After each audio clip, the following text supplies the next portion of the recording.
오늘 주께서 주시는 귀한 말씀은 고린도전서 15장 58절 말씀을 보겠습니다. 신약성서 284쪽이 되겠습니다.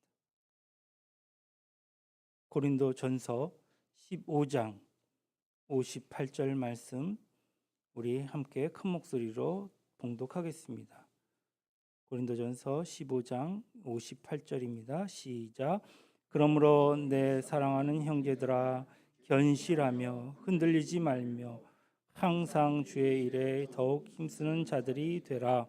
이는 너희 수고가 주 안에서 헛되지 않은 줄 알미라. 아멘. 옆 사람과 인사하겠습니다. 행복하세요. 축복합니다. 사랑합니다. 우리 인터넷을 시청하는 성도 여러분 주님의 이름으로 환영합니다. 감사합니다. 마스크 쓸 일도 다음 주부터는 마스크를 안 쓰고 예배를 드릴 수 있다고 하죠. 물론 예배 드릴 때 마스크를 쓰셔도 관계는 없겠습니다. 오늘 PPT가 조금 마음에 안 드는데요. 자꾸 렉이 먹는 것 같아요. 원래 컴퓨터를 두 개를 사용하다가 하나로 이렇게 뭉쳐놨더니 이게 자꾸 스톱이 되는 모양이에요. 근데 지워지지 않고 계속 머물러 있는 거예요. 지우려고 막 애를 쓰다가 또 지우고 다시 하면 또 렉 먹고 그래서 좀 원활하지 않았던 것 같습니다. 설 명절 잘 보내셨죠? 예. 저도 잘 보내긴 했는데 제 얼굴이 잘 먹어서 살이 찐 게 아니라 좀 부은 것 같아요. 약이 조금 부작용이 생겼는지 얼굴이 막 너무 얼굴을 눈을 뜰 수 없을 정도로 부어서 좀 고통스럽긴 합니다. 기도 부탁드립니다. 반가운 얼굴이네요. 우리 권상혁 집사님, 이미경 전사님 환영합니다. 감사합니다. 예. 연일 강력한 한파에 우리 건강도 유념하셔야 될 것 같습니다. 저는 올겨울 대비해서 잘한 것이 한 가지 있다면 제 방화나와 방한복을 준비했다는 게 굉장히 뿌듯하지 않나 싶습니다. 방화나는 지난 9월에 미리 사전 예약하는 게 있더라고요. 그래서 예약해 놨더니 한 11월 중순 정도에 왔는데 아주 이번 겨울에 톡톡이 자기 구실을 잘하는 것 같아요. 방한복은 3년 전에 구입을 했어요. 그런데 사이즈가 안 맞아서 반품했거든요. 그래서 사이즈를 맞추느라고 한 달 가까이 지체가 되는 거예요.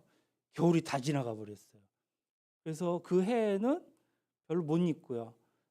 재작년에는 또 추운 날이 별로 없었던 것 같아요. 그래서 몇 번 입지를 못했어요. 그러다가 드디어 3년 만에 재구실을 방한복이 했습니다.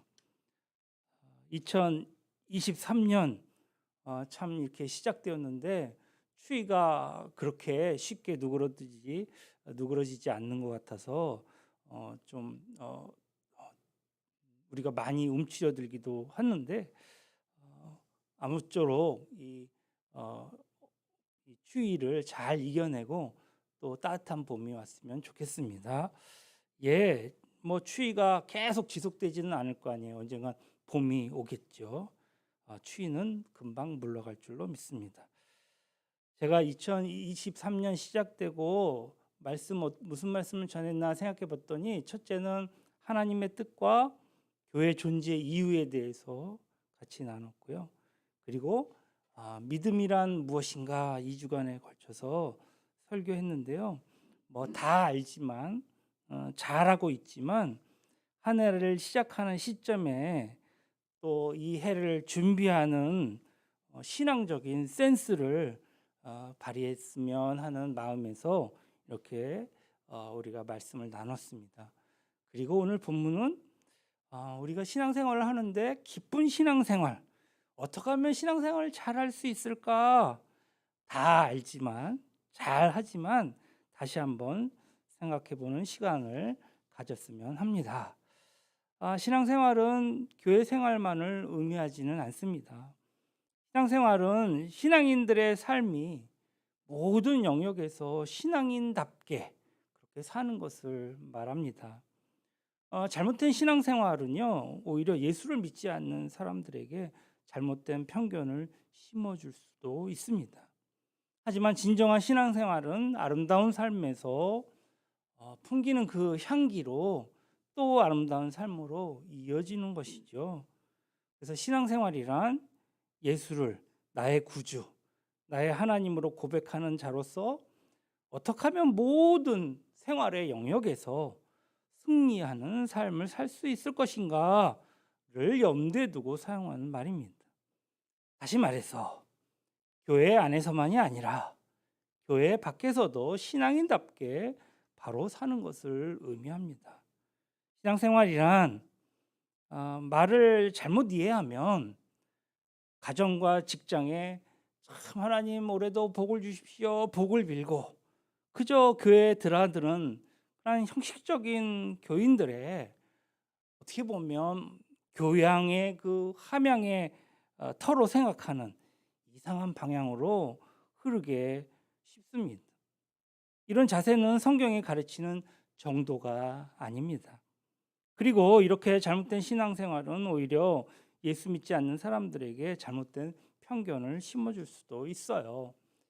뭐 교회 다니는 거 뭐 복빌러 다니는 건데 교회나 절이나 뭐 남녀 호랑객교나 뭐 하나님의 교나 다 거기가 거기 아니야? 이렇게 생각할 수 있다는 말씀입니다. 하나님이 기뻐하시는 신앙생활은요, 자신의 전부를 하나님이 기뻐하시는 제물로 드리는 것입니다.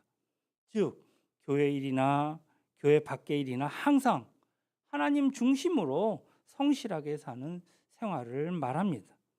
그것은 신앙생활은 정말 아름다운 삶을 통해서 그 아름다운 삶이 이어짐으로 또 다른 아름다운 삶으로 열매 맺는 것을 나타내는 것입니다. 신앙생활이라는 말에 대해서 예수를 믿기 시작한 사람들은 뭐 교회에 여러 가지 형식이 있지만 예배 그냥 잘 다니고 헌금 생활 잘하면 뭐 이것으로 다 신앙생활 아니야? 이렇게 생각하기 쉽지요. 그런데 성경은요, 교회만의 형식으로 사는 것이 신앙생활이라고 말하고 있지 않습니다. 한국교회에서 지금까지 내려온 전통이 있다면 무엇이죠?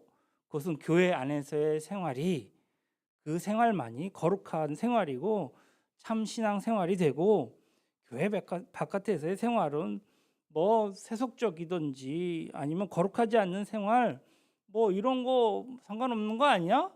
라고 하는 사고가 깔려 있을지도 모릅니다. 좀 더 쉽게 말해 볼게요. 우리 인생을 신앙생활과 세속적인 생활 두 개로 나누어 놓고 이원론적인 사고로 생각하기 때문에 신앙생활에서도 승리하지 못하고 세상에서도 승리하지 못하는 것을 보게 됩니다. 다시 확인하자면 그럼 신앙생활은 무엇일까요? 좀 전에 말씀한 대로 교회 일이나 교회 밖의 일이나 항상 하나님 중심으로 성실하게 진실하게 신실하게 사는 생활을 말합니다. 신앙생활을 이원론적으로 생각하는 사람들에게 문제점이 있습니다. 첫 번째 문제점은요, 외형적으로는 그리스도인처럼 보이지만 내면은 아직도 변화되어지지 않은 그리스도인이라는 점입니다. 그래서 삶의 변화가 없어요. 사람들이 예수 믿으세요 말하면 예수를 믿어? 야, 당신 같은 사람이 예수를 믿으면 나는 예수 믿지 않겠어 라고 하거든요. 난 법 없이도 사는 사람인데 넌 도대체 뭐냐? 넌 아닌 것 같은데? 이렇게 말한다는 말이에요. 교회만 나온다고 신앙생활을 제대로 하는 것이 아니라는 것이죠. 교회에 나와 앉아있기는 하지만 아직도 예수님이 마음속에 거하여 있지 않은 사람들이 있다는 것을 우리는 잘 알고 있습니다. 하나님께서는 세상 속에서 그리스도인의 삶을 살라고 하신 것이지 교회 안에만 살라고 말씀하시지 않기 때문에 이것은 잘못된 것이라는 것입니다. 교회에 나와 앉아 있는 것 훌륭한 일이고 잘하는 일입니다. 그러나 하나님은 말씀하십니다. 교회의 빛과 소금이 되라고 말씀하신 것이 아니라 세상의 빛과 소금이 되라고 말씀하셨습니다. 또 하나의 이원론적인 그리스도인들의 문제점은요, 사회의 적응 능력이 부족하다는 거예요. 그러니까 사회생활에 적응을 못해요. 그리고 믿음이 좋아질수록 어떻게 합니까? 세상과 자꾸 분리해서 생각하고 분리되려고 하죠. 그래서요, 잘못된 신앙생활을 갖고 있는 사람은 직장도 포기해요. 그리고 오로지 신학교 가고 목사가 되어야 한다는 생각으로 가득 차 있습니다. 그런데 우리 주님은요, 네가 있는 그 자리에서 나의 놀라운 역사를 일으키라고 말씀하시고 계시는 것입니다. 예를 들어 볼게요. 골로새에 전하는 메시지를 통해서 우리가 알 수 있는데요. 골로새 교회는 어떤 사람들이 모여 있냐면 노예들이 모여서 신앙생활을 시작한 교회가 골로새 교회입니다. 당시 노예란 짐승과도 같은 존재예요. 주인이 노예를 팔 수도 있고요, 죽일 수도 있는 권한이 있습니다. 노예들의 등에 채찍을 가해야 그래야 사람들은 일을 하고요, 주인이 시켜야만 움직이는 것이 노예였습니다. 그런데요, 누군가에게 복음을 받아들이고 예수를 믿게 되고 노예가 교회에 나오게 됐습니다. 이렇게 나온 골로새 교인들은 바로 이렇게 바울의 가르침을 받습니다. 종들아, 너희 상전을 주인처럼 섬기고 눈가림처럼 하지 말고 하나님 섬기듯 최선을 다해서 섬겨라, 이렇게 말하는 거예요. 그렇다면 이 주인들은 어떤 사람들일까요? 예수를 잘 믿는 착한 사람들이었습니까? 아닙니다. 종을 학대하고 괴롭히는 주인이었죠. 뻔하죠. 예수를 모르는 그런 주인들. 그럼에도 불구하고 바울은요, 너를 학대하고 예수를 안 믿는 그 주인을 우리 예수님처럼 섬기는 성실하게 섬기며 살라고 이렇게 설교를 하는 것입니다.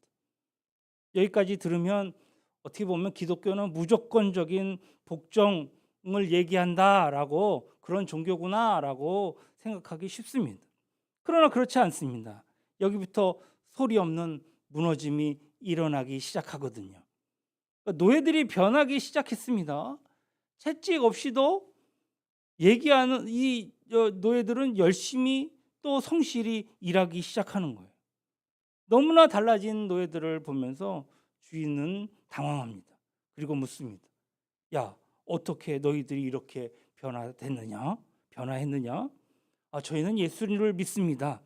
그런데 예수님처럼 주인을 섬기라는 말을 듣고 눈가림으로 속임으로 하지 말고 어디서나 보고 계시는 하나님 앞에서 살라고 이런 말을 들었습니다. 이런 노예들의 모습들이 참 궁금했던 거예요. 주인들의 발걸음은 어느덧 교회로 옮겨지기 시작했습니다. 이렇게 들어온 주인들에게 이런 설교를 합니다. 주인들아, 너희 종들에게 너희 형제처럼 자녀처럼 대해주어라. 그리고 그들을 괴롭히지 말라. 이렇게 한 사람 한 사람 변화하기 시작한 것입니다. 이 대표적인 사람이 빌레몬이에요. 빌레몬은요, 오네시모라고 하는 종이요, 도둑질하고 도망가 버렸어요. 그런데 그를 용서하고 해방시켜 주었습니다. 그리고 그 오네시모를 자기의 자녀처럼 잘 키워줬어요. 이 사실을 빌레몬서를 통해서 우리는 잘 알 수 있습니다. 결국 신앙생활이란 무엇입니까? 예수 그리스도를 나의 구주로 믿는 사람들은 24시간 전보를 하나님 기뻐하시는 제물로 드리는 것입니다. 직장생활도 열심히 해요. 믿지 않는 상사가 있다 할지라도 눈가림으로 하지 아니하고 성실함으로 최선을 다하는 것입니다. 하나님의 뜻을 따라 교회 안과 밖 어디서나 최선을 다하는 삶을 사는 것임을 믿으시기 바랍니다.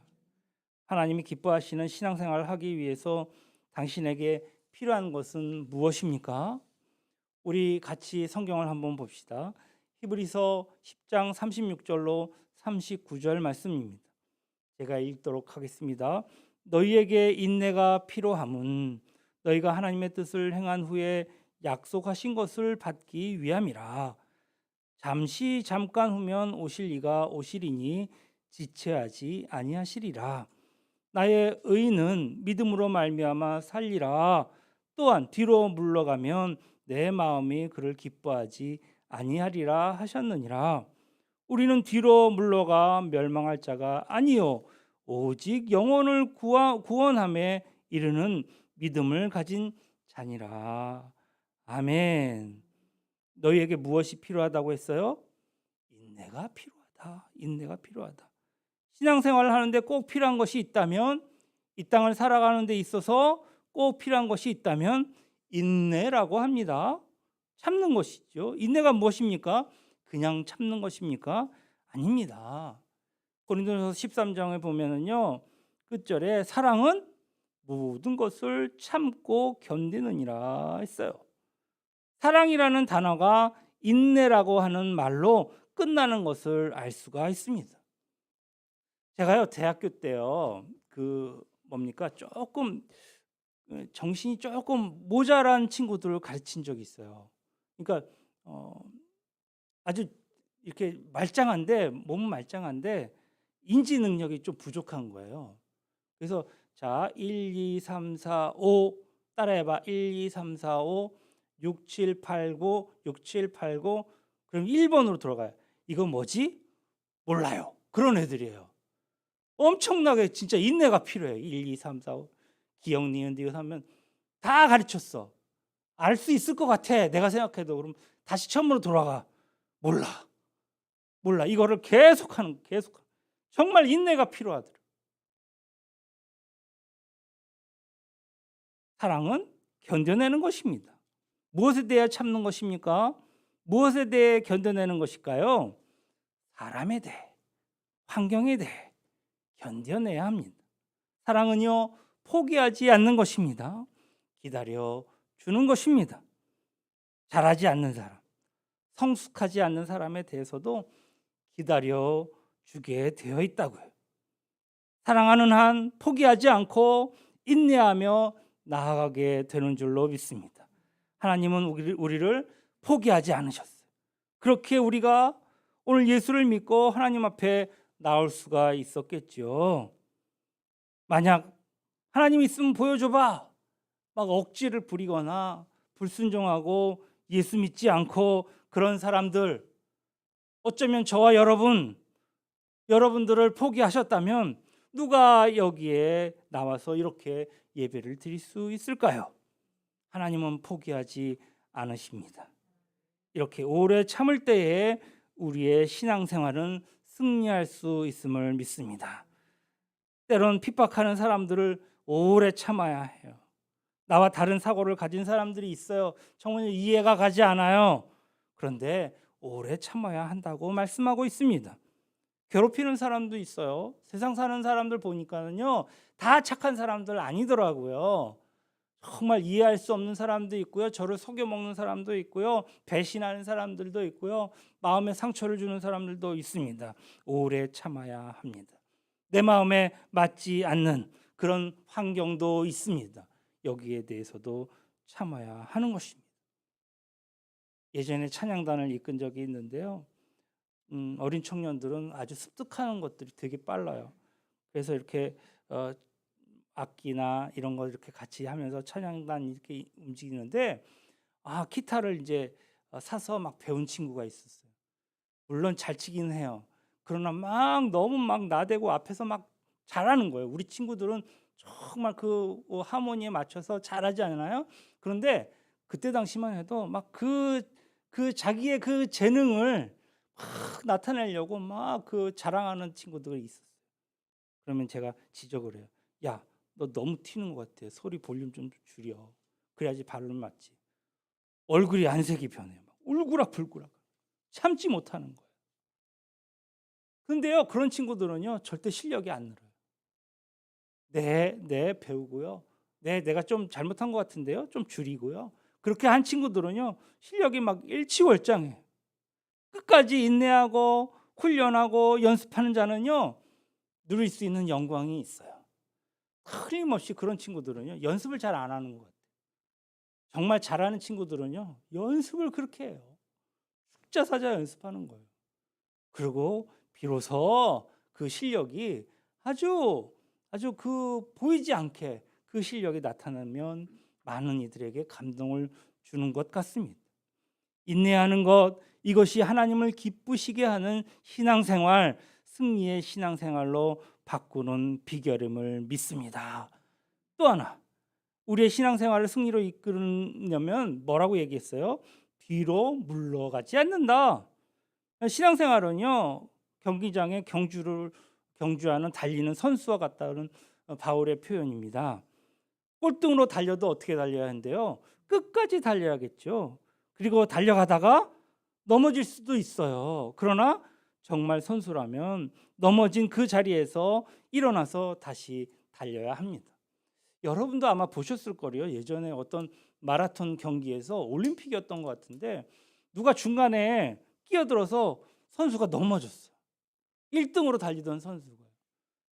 그래서 놓친 거야 1등을. 그런데도요 다시 일어나서 끝까지 달리는 모습을 보았습니다. 멋있더라고요. 금메달 딴 것보다 더 멋있는 것 같았어요. 우리는 이제 뒤로 물러설 수 없는 사람들입니다. 이제 우리는 포기할 수 없는 사람들이에요. 인내와 뒤로 물러섬 없이 하나님이 우리에게 약속해 주신 그 땅의 축복과 하나님 나라에서의 그 영광스러운 영화를 받아 누릴 때까지 우리는 가야 하는 것입니다. 이것이 신앙생활을 승리의 생활로 이끄는 비결인 줄로 믿습니다. 그렇다면 신앙생활을 방해하는 것들도 있겠죠. 그것은 무엇이 있을까요? 지금 신앙생활을 방해하는 것들 여러 가지가 있겠지만 한 세 가지로 나누어서 생각해 봅시다. 어떤 분은 운동을 너무 좋아해요. 그래서 신앙생활을 못 하시는 분들도 있어요. 그러니까 주일에 저희 제자들 보니까 어떤 친구들은 야구예요. 야구가 그렇게 좋은가 봐요. 그러니까 주일만 되면 야구할 생각만 하는 거예요. 그러니까 신앙생활을 못 하는 거예요. 야, 요새 너 교회 나가니? 잘 못 나가고 있습니다. 왜 못 나가니? 야구를 해갖고요. 제가 무슨 클럽에 소속이 돼 있어서 야구 때문에 못 나간다는 거예요. 못 나가면 병이 나요. 정말 믿음이 없으면 신앙생활보다 더 중요한 것들이 얼마나 많은 줄 몰라요.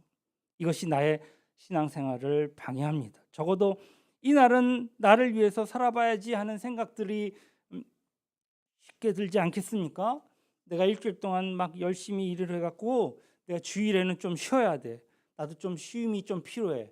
그래서 이제 교회도 뭐도 다 내려놓고 그냥 쉰다는 거예요. 게임한다는 거예요. 적어도 이날은 내 날이야. 이런 것들이 신앙생활을 방해합니다. 그런데 여러분 잊지 마세요. 주일 예배에 승리하는 사람은요, 일주일을 승리합니다. 예배에 실패한 사람은요, 일주일을 실패한다는 말입니다. 주일날 예배에서 승리한 사람은 일주일을 하나님의 인도하심 따라 하나님의 계획하심 따라 승리하는 삶을 살게 되어 있어요. 그래서 주일은 중요합니다. 요즘 우리의 신앙생활을 방해하는 것들이 얼마나 많은지 몰라요. 그렇지만 성경에 나타난 이에 여러 가지 얘기가 있겠지만 돈에 대해서도 한번 생각해 볼 필요가 있어요. 디모데전서 6장 16절에 돈을 사랑함이 일만한 악의 뿌리가 되나니 이것을 사모하는 자들이 미혹을 받아 믿음에서 떠나 많은 근심으로써 자기를 찔렀도다. 누구를 찔렀다고요? 자기를 찔렀대요. 참 재밌습니다. 돈을 사랑하는 것이 일만 악의 뿌리가 된다. 그러니까 만 가지의 악의 뿌리다. 뿌리가 썩으면 위에 것은 볼 것도 없이 썩겠죠. 근데 뿌리가 있으면요, 어떤 조건 속에서도 싹이 나오게 되어 있죠. 뿌리가 있으면 열매를 맺습니다. 그런데요, 돈이라는 것이 만 가지 악의 뿌리를 만든다고 합니다. 뿌리가 딱 내리기 시작하면 무슨 열매를 맺느냐 하면 환장이라는 열매를 맺어요. 환장이라는 단어 무슨 의미인지 아시겠습니까? 눈을 감아도 돈, 돈, 돈, 돈, 돈. 눈을 떠도 돈, 돈, 돈, 돈, 돈. 어떻게 하면 이 돈, 돈, 돈, 돈, 돈. 이 환장하는 마음, 어떤 마음이에요? 정말 언제나 이것이 떠나지 않는 거예요, 내 마음에. 온전히 막 이렇게 머릿속에 떠오르는 거예요. 그런데 이 돈은요, 사랑하고 사모할 인격체가 아니라는 것이죠. 적어도 우리는 인격이 있는 사람입니다. 만물의 영장인 사람이 돈을 사모하고 사랑의 대상으로 여겨서 되겠습니까? 사랑할 대상은 인격체여야 합니다. 비인격체를 사랑한다는 것은요, 성경에서 말하고 있어요. 우상 숭배다. 사람을 사랑해야 되고 인격적인 하나님을 사랑해야 되는 것이죠. 그렇다면 돈은 하나님이 왜 주셨을까요? 돈은요, 잘 쓰라고 주셨습니다. 돈을 잘 쓰는 사람에게 하나님은요, 마음껏 돈을 맡기십니다.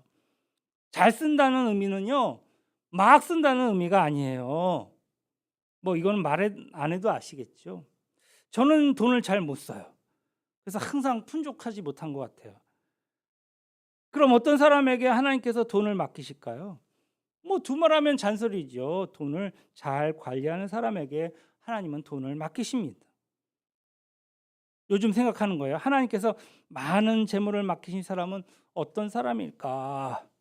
그리고 푼돈을 타서 쓰는 사람은 어떤 사람일까? 저는 분명 푼돈을 타서 쓰는 사람 같아요. 그런데 억만금을 맡겨도요, 허랑방탕하게 사치하지 않고 꼭 필요한데 쓸 줄 알면서도 돈을 잘 관리하고 그 돈을 통해서 하나님의 영광을 드러내는 그 사람의 몫이 아니겠습니까?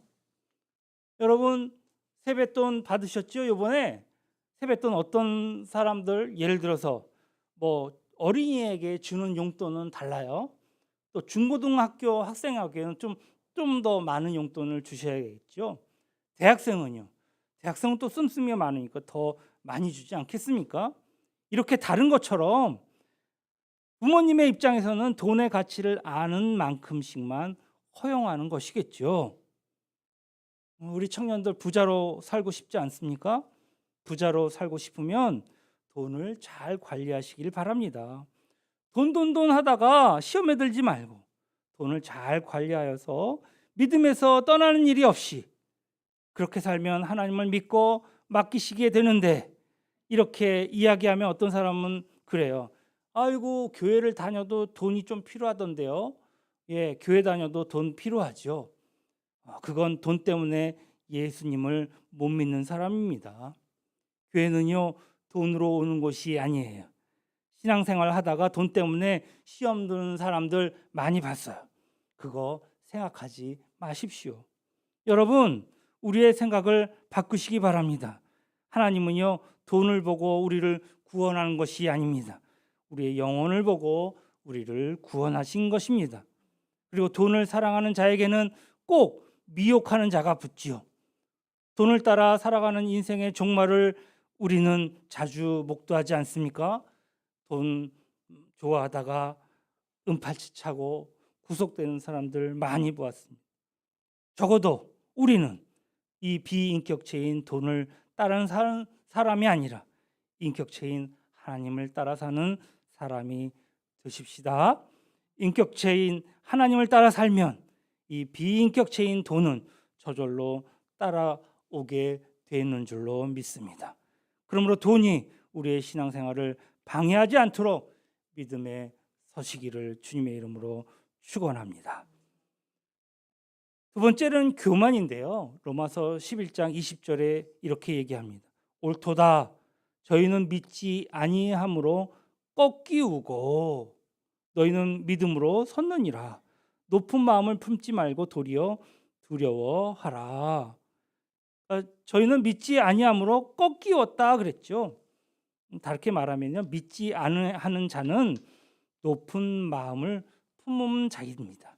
그들은 종국에는 꺾이우게 된다. 그리고 너는 믿음으로 섰느니라 말씀을 보면 믿음으로 선 자는 두려워하는 사람이다. 누구를 두려워한다고요? 하나님을 두려워한다. 이 말은 경외한다라는 말에서 나오는 용어입니다. 그러므로 두렵고 떨림으로 하나님을 섬기는 사람은 어떤 사람이에요? 겸손한 사람입니다. 잠언에는 이렇게 얘기하고 있어요. 잠언 16장 18절, 하나님은 겸손한 자를 찾으시고 교만한 자를 물리치신다 말씀하셨거든요. 잠언 18장 12절에는 교만은 패망의 선봉이라고 그랬어요. 잠언 21장 4절에는 교만은 죄다라고 분명하게 우리에게 말씀해 주셨습니다. 교만한 마음이 있으면 하나님을 잘 안 믿어요. 교만한 마음이 어떤 마음인 줄 아시죠? 하나님을 판단하는 마음이 교만한 마음입니다. 창조자를 판단해요. 거역하는 피조물이 어디 있습니까? 사람밖에 없습니다. 이 사람이 교만한 사람입니다. 머리를 땅에 대고 굽신거린다 한다고 해서 그 사람이 겸손한 사람이 아닙니다. 여러분들 비행기 타보셨죠? 스튜어디스들 얼마나 겸손하게 이렇게 인사를 잘합니까? 외모로는 참 저 인사 잘하는 것 같아요. 그렇다고 우리가 그 사람을 겸손하다고 말합니까? 그냥 단순히 그건 비즈니스죠. 비즈니스. 겸손은요, 마음속에서부터 우러나오는 것이거든요. 교만한 마음은 예수님을 나의 구주로 믿을 수가 없는 사람이에요. 교만한 마음이란 날 위해 예수 그리스도가 십자가에 못 박혀 죽으셨다는 이 사실을 믿지 못하는 마음입니다.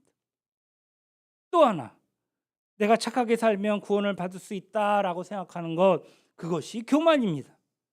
착하게 살면 됐지. 그리고 세상 살면서 마음대로 그렇게 착하게 살아갈 수가 있나? 이게 교만이에요. 왜 그렇습니까? 여러분, 암에 걸린 사람은요, 아무것도 못하는 것 같아요. 아무리 누구를 도와주고 싶어도, 봉사하고 싶어도 병원에 누워있는 환자가 얼마나 다른 이들을 도와줄 수 있겠습니까? 저도요, 요새 좀 아파 보니까는요, 몸이 안 움직여. 마음은 막 이렇게 하고도 싶고 저렇게 하고도 싶은데 몸이 안 좋으면 아무것도 못해. 우리는 연약한 사람입니다. 몸에 바이러스 하나만 들어와도요, 맥을 못 춥니다. 콜록콜록. 창조주를 향해서 당신의 도움이 없어도 내가 내 힘으로, 내 지식으로 내가 뭘 좀 할 수 있는 사람이야. 뭐 그것까지 거 그것쯤이야. 어떻게 머리 써서 이렇게 하면 무엇이라도 얻을 수 있지 않겠어? 그렇게 생각하는 자체가 얼마나 무서운 교만입니까? 우리는 연약한 존재입니다. 그러므로 우리를 도우실 구원자, 우리 예수 그리스도가 우리에게 필요한 줄로 믿습니다. 세 번째로 방해하는 요소 중에요, 요한복음 5장 44절에 나타납니다. 너희가 서로 영광을 취하여 유일하신 하나님께로부터 오는 영광을 구하지 아니하니 어찌 나를 믿을 수 있느냐. 세상의 영광은 구하는데 하나님으로부터 오는 그러한 영광은 구하지 않는다. 우리 예수님 못 믿는 거예요. 어떤 분이 이런 이야기를 합니다. 자녀 교육의 이야기인데요. 자녀를 사랑하는 자, 자녀를 세상에서 1등으로 가는 자녀를 키워라. 그러면 자녀는 세상 나라를 취할 것이다. 그러나 너희 자녀를 하나님 나라의 1등 백성으로 키워라. 그러면 너희 자녀는 하나님 나라와 세상을 함께 소유하게 될 것이다. 좀 괜찮은 말 같아요.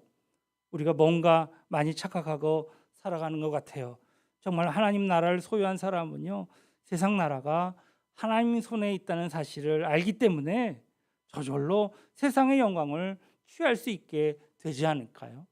그런데 세상의 영광만 구하고 하나님의 나라를 구하지 않으니까 세상의 영광이 끝나면 정말 세상도 끝나버리고 말, 그런 인생이 되고 마는 것을 보게 됩니다.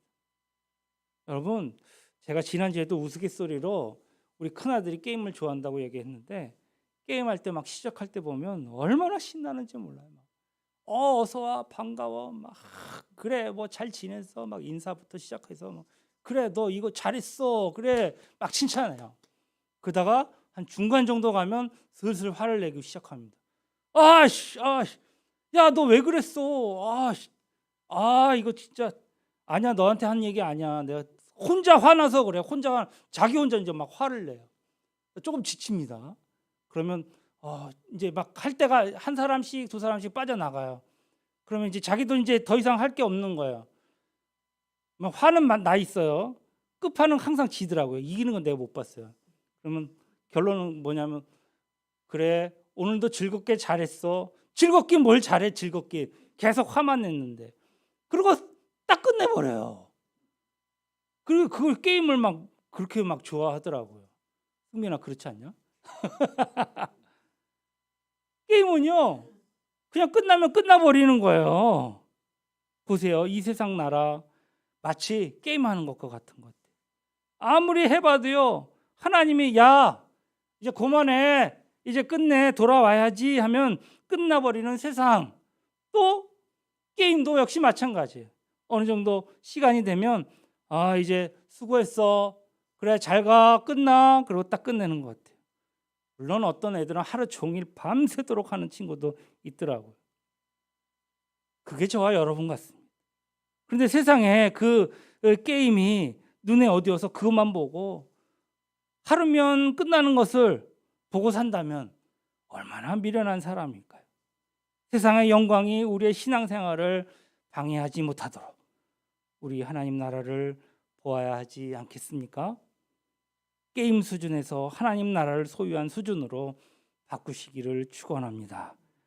이렇게 인내하고 뒤로 물러서지 아니하면 주님께 나아갈 때에 방해 요소들을 물리치고 승리하는 신앙생활을 할 수 있을 줄로 믿습니다. 그렇게 기쁜 즐거운 신앙생활 하시는 저와 여러분 되시기를 주님의 이름으로 축원합니다. 축원합니다.